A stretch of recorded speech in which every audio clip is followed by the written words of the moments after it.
Bismillahirrahmanirrahim. Assalamualaikum warahmatullahi wabarakatuh. Waalaikumsalam warahmatullahi wabarakatuh. Halo Bapak Ibu guru hebat. Pada kesempatan kali ini saya Kepala Satuan Pendidikan SD Negeri Marongsari, Kecamatan Saburan, bersama dengan rekan saya, teman saya, salah seorang guru mata pelajaran yaitu Pak Aron Gemilang Aliasa. Pada kesempatan kali ini kami bersama akan ngobrol atau melaksanakan kegiatan praobservasi. Sebelumnya saya ucapkan banyak terima kasih atas waktunya Pak Aron. Terima kasih. Pak Aron, pada kesempatan kali ini saya perlu menyampaikan mengapa kita perlu melaksanakan kegiatan ini. Tujuannya adalah bagaimana nanti saya meng-cross-check mengenai persiapan panjenengan untuk kegiatan penilaian praktek kinerja guru tahun 2026. Lalu siap? Siap. Oke, siap. Terima kasih atas kesiapannya yang luar biasa. Kemudian sebelum saya melanjutkan, bagaimana Pak Aron hari ini, kabarnya baik atau bagaimana? Alhamdulillah sehat. Alhamdulillah sehat dan bahagia ya. Bapak Ibu yang hebat, pada kesempatan kali ini kami bersama akan membahas mengenai bagaimana persiapan yang dilakukan oleh Pak Aron selaku guru mata pelajaran atau guru PAI. Mohon izin ya Pak Aron untuk menyampaikan atau menanyakan beberapa hal terkait dengan persiapan panjenengan. Di sini kemarin saya sudah menerima file berupa modul ajar di learning mata pelajaran pendidikan agama Islam dan budi pekerti. Pak Aron, untuk yang pertama kalinya, besok panjenengan akan mengajar kelas berapa dan materinya apa? Bisa disampaikan, monggo. Terima kasih Pak Pras. Besok untuk observasi pembelajaran akan dilaksanakan pada kelas 4. Kemudian untuk materi yaitu pada bab mengenal sholat Jumat, sholat sunnah, sholat tahajud dan sholat duha. Intinya bab sholat sunnah. Tetapi lebih fokus pembahasan karena di pertemuan awal lebih difokuskan kepada pembahasan materi sholat Jumat. Sholat Jumat ya. Jadi Pak Aron akan mengajar kelas 4 dengan materi khusus pada sholat Jumat. Ya, betul. Oke, sesuai dengan modul ajar yang dengan sudah buat. Kemarin saya sudah meng-cross check. Untuk tujuan pembelajarannya sendiri apa Pak Aron yang difokuskan besok? Untuk tujuan pembelajaran anak-anak diharapkan pada pertemuan besok mengetahui pengertian dari sholat Jumat itu sendiri, tentang hukum dari sholat Jumat itu sendiri, dalil-dalilnya baik Al-Quran maupun hadis. Kemudian anak-anak juga diharapkan bisa mengidentifikasi ini Pak, paling tidak ada beberapa poin mengenai syarat wajib maupun syarat sahnya sholat Jumat. Kemudian mengetahui bagaimana alur tata cara pelaksanaan sholat Jumat, baik rakaatnya, waktunya, khutbahnya berapa kali, terus kemudian dari pelajaran itu ketika sholat Jumat itu kan masuk khutbah Pak. Nah, saya harapkan anak-anak ini poin yang paling penting ketika misalnya sedang khutbah di materi itu, anak-anak mampu menghargai khotib yang sedang menyampaikan khutbah, disimak dan diperhatikan secara sama. Dan saya kira ini penting untuk dipelajari anak-anak ketika ibadah sholat Jumat. Itu ya Pak Aron yang mengenai tujuan pembelajarannya ya. Ini memang kalau saya cermati itu secara taksonomi itu sudah mencakup beberapa kondisi ya, artinya dari mengetahui, memahami, identifikasi sampai nanti menerapkan dan secara kontekstualnya itu terdapat dalam tujuan pembelajaran yang panjenengan ingin peroleh dari praktik kinerja besok. Oke, sangat lengkap sekali ini. Terus bagaimana dengan mungkin model pembelajaran dan pendekatan yang dengan pakai untuk mencapai tujuan pembelajaran besok itu bisa diceritakan?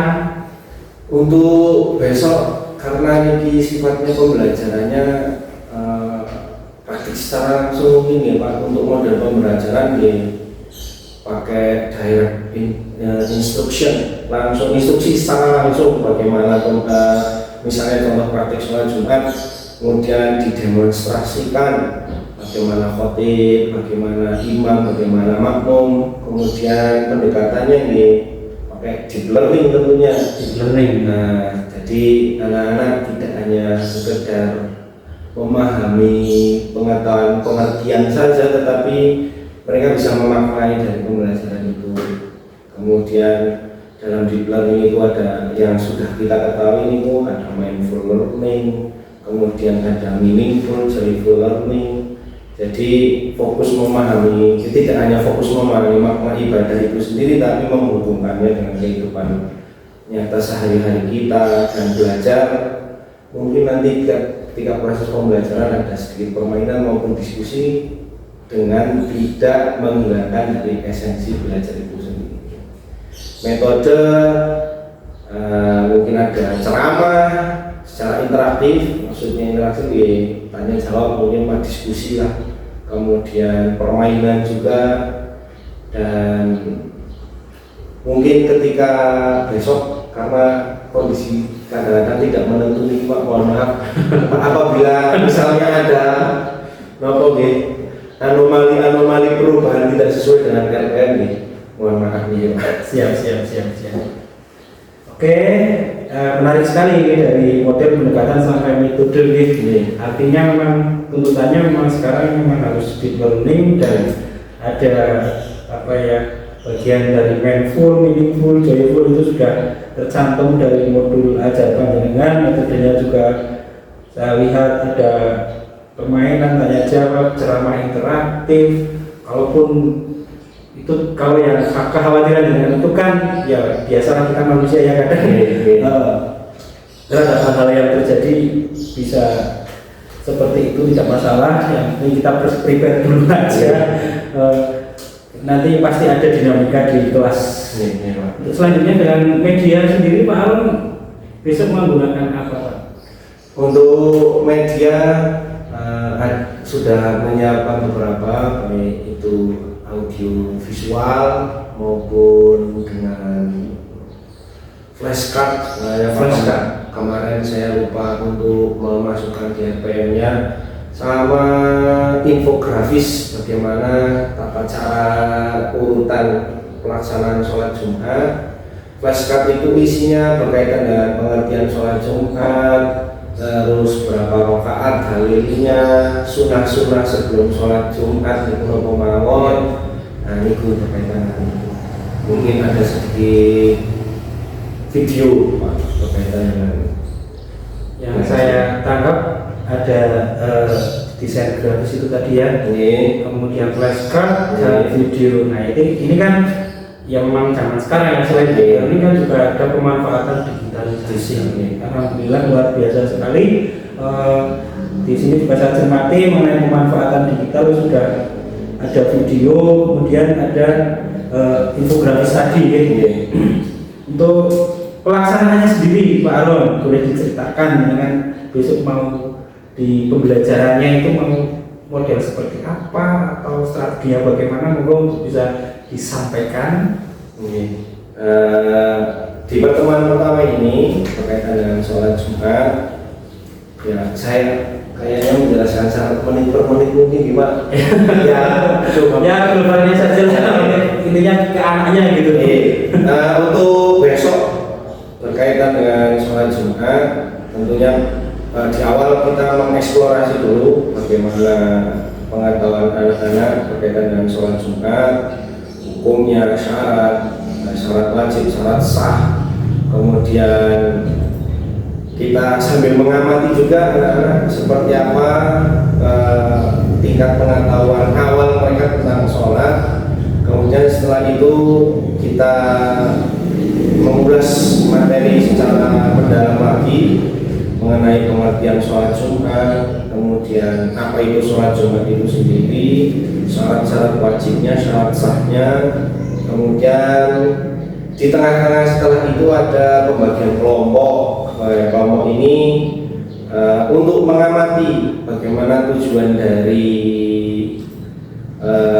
target perilaku terutama ini Pak yang dicapai.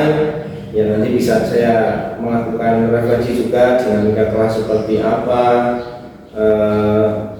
apakah saya mau mendengarkan anak-anak pandangan mereka tentang dinamika kelas, kondisi kelas, kemudian bisa beradaptasi atau menyesuaikan pendekatan dalam melaksanakan kedisiplinan terutama, kemudian memberikan pengakuan terhadap anak-anak ketika ada hal-hal yang positif dari mereka dengan cara yang baik tentunya, kemudian mengakui misalnya ada anak satu melakukan kedisiplinan, ini sudah bagus, sudah positif, kemudian secara spesifik dijelaskan alasannya kenapa juga. Maka di pembelajaran itu saya upayakan perilaku ini bisa sampai semuanya Pak. Ya. Jadi itu kemudian ada penguatan positif juga di tiap-tiap kelompok nanti. Misalnya ini kelompok 2 bekerja samanya sangat baik, kemudian menjelaskan tentang khutbah, pengertian sholat Jumat juga bagus. Nanti misalnya ada kelompok yang lain, ada yang ribut dan lain sebagainya, saya coba menanyakan dulu kenapa kok seperti itu dan lain sebagainya. Mungkin itu Pak. Oke, siap. Itu planning garis besar awal kegiatan yang akan dilakukan panjenengan terhadap anak-anak. Kemudian terkait dengan menurut saya WRHK panjenengan kan di sini saya cermati ada 3 garis besar mungkin. Ada guru melakukan refleksi dinamika kelas mengenai kesepakatan kelas, guru melakukan penguatan positif, kemudian guru melakukan restitusi. Baik, dengan 3 hal tersebut tadi panjenengan sudah menyampaikan akan berupaya untuk melaksanakan 3 hal tersebut. Harapannya kan bisa terlaksana semua, walaupun tadi ada kekhawatiran tentang dinamika yang terjadi di kelas, itu tidak masalah.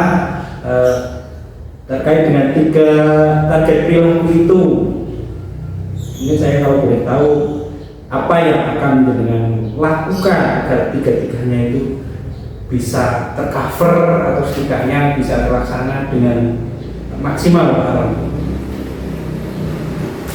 Pertama, saya mempelajari anak dulu di awal, mempelajari anak-anak ya, dinamika di kelas, dan sedikit banyak sudah sering masuk di kelas 4 besok sudah tahu bagaimana karakteristik dari masing-masing anak. Secara pribadi saya sudah mempersiapkan bagaimana untuk mengantisipasi itu.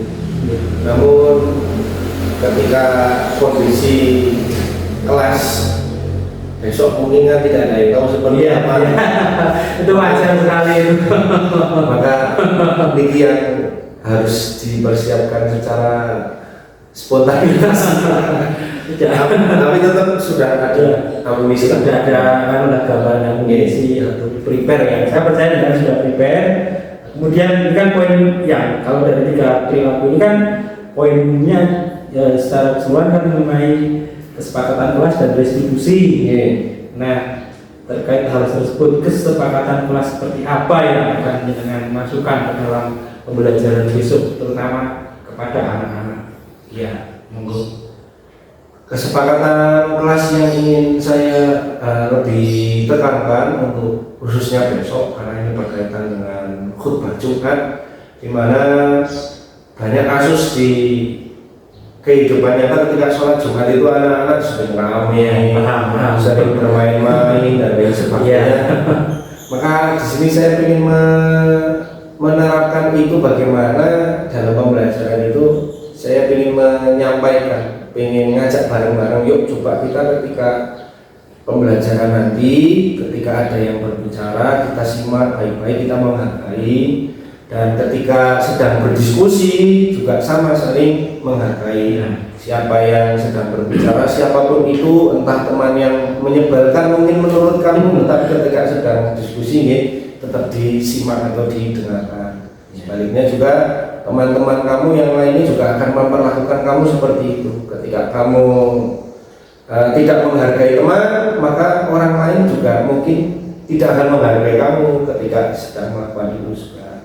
Ya intinya menjelaskan juga konsekuensi dari perilaku kita lah ketika melanggar sebuah kesepakatan misalnya seperti itu.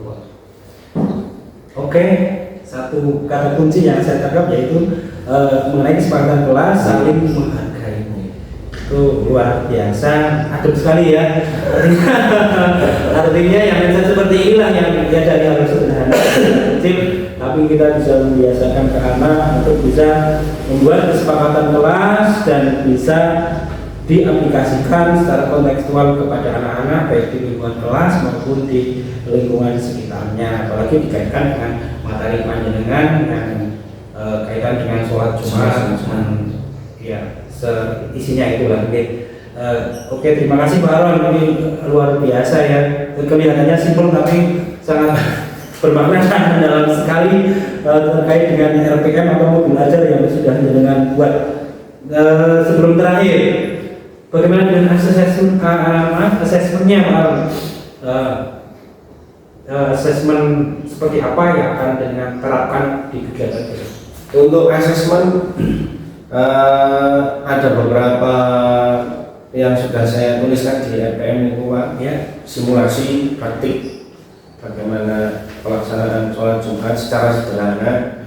Jadi di sini menilai kemampuan teman-teman di kelas 4 besok bagaimana menyusun urutan sholat Jumat, kemudian memahami peran dari masing-masing, imam seperti apa, makmum seperti apa, muadzin seperti apa, khotib seperti apa. Ya secara sederhana lah kita seperti itu.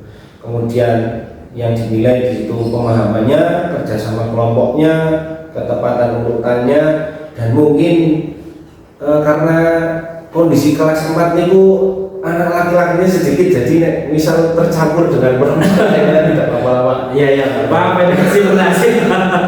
Ya, jadi kondisinya laki-laki hanya beberapa gelintir saja, jadi mungkin kalau misalnya besok di video dan mungkin sholat Jumat kok seperti perempuan bareng-bareng ya. Ini hanya sekedar memahami bagaimana tata cara urutan. Kemudian secara tertulis juga sudah disiapkan, baik itu dalam bentuk pilihan ganda secara sederhana, isian singkat sama uraian. Kemudian ada penilaian sikap juga Pak, penting sekali.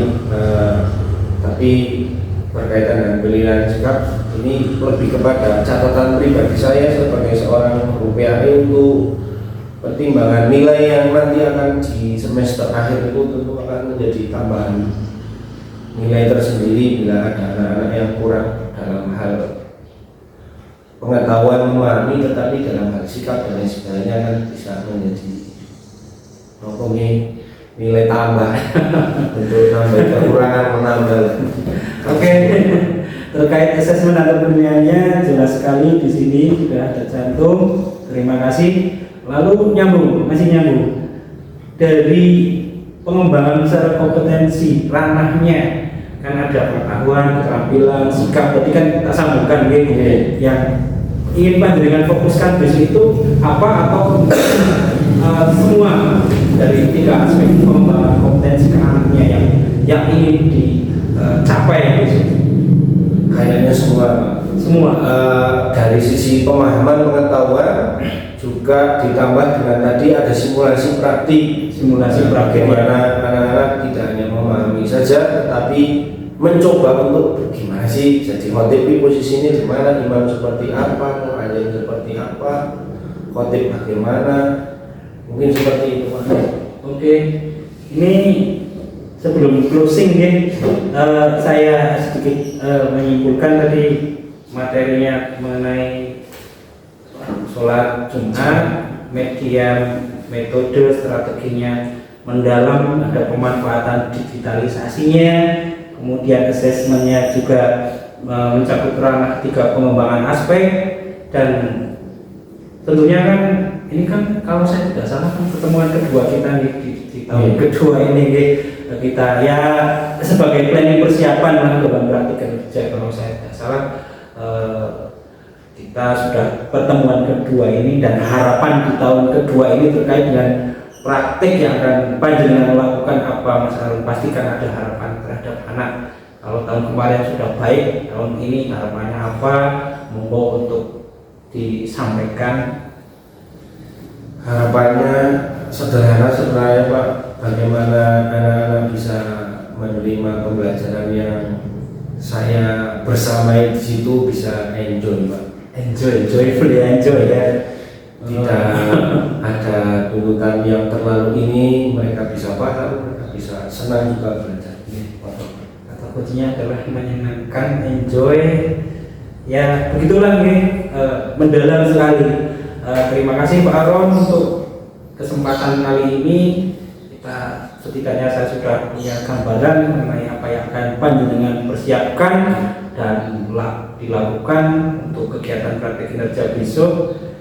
Pelaksanaannya sendiri tanggal hari apa? Hari Selasa tanggal 12 Mei di jam pertama. Oke. Alhamdulillah di ujung obrolan ini mendapatkan ya obrolan yang luar biasa, semakin deep dan deep tambah deep ya. Terima kasih Pak Aron.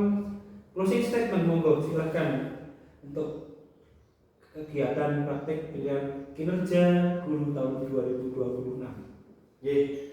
Untuk observasi besok dan tahun-tahun sebelumnya, terima kasih kepada Pak Pras yang senantiasa selalu membimbing kami para Bapak Ibu guru, dengan senantiasa sedikit demi sedikit kami belajar dari beliau untuk memperbaiki hal-hal yang harus kami perbaiki. Terima kasih. Oke, terima kasih sama-sama. Sebenarnya hanya menemani saja, terus belajar bersama, sharing bersama itu lebih asik. Ya, artinya apapun itu siapa yang punya nih, monggo untuk saling berbagi. Oke. Demikian Bapak Ibu guru hebat, terima kasih atas hari ini, hari yang luar biasa, hari yang cerah, hari yang istimewa. Pada kesempatan kali ini bisa bertemu dengan Pak Aron, guru PAI di SD Negeri Marawangsari yang luar biasa semangatnya, hebat sekali. Sampai bertemu di pelaksanaan praktik kinerja besok. Saya akhiri, wassalamualaikum warahmatullahi wabarakatuh. Waalaikumsalam warahmatullahi wabarakatuh. Ya.